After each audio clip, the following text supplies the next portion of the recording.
Praise the lord. ఉదయకాలంలో శుభములు. దేవుడు మిమ్మల్ని దీవించునుగాక.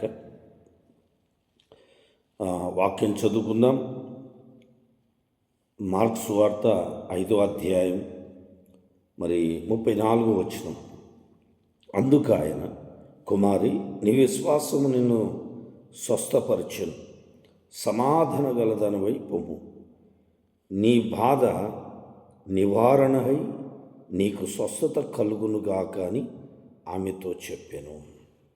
ఈ చరిత్ర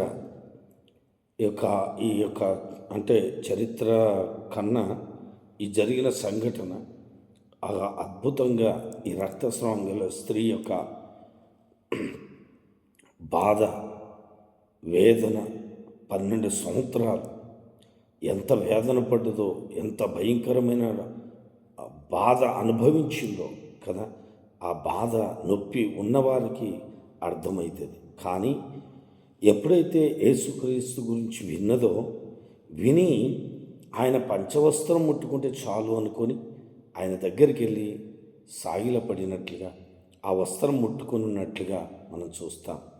ఆయన దగ్గర వణుకుతూ సాగిలపడి ఆమెకు జరిగిన విషయమంతా కూడా చెప్పగానే యేసుప్రభుల వారు అన్నారు, కుమారి, నీ విశ్వాసమే నిన్ను స్వస్థపరిచింది. ఈ దినాన దేవుని బిడ్డలారా, ఏ బాధల్లో ఉన్నా, ఏ వేదనలో ఉన్నా, ఎలాంటి పరిస్థితిలో ఉన్నా, దేవుడు నీ విశ్వాసాన్ని బట్టి దేవుడు అద్భుతమైన కార్యం చేయబోతున్నాడు.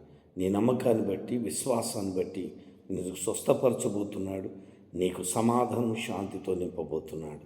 దేవుడి మాటలు దీవించునుగాక. ప్రార్థన చేసుకుందాం. పరమ తండ్రి, నీకు వందనాలు. కుమారి, నీ విశ్వాసం నీ స్వస్థపరచును, నీ వాక్యం సెలవిస్తుంది.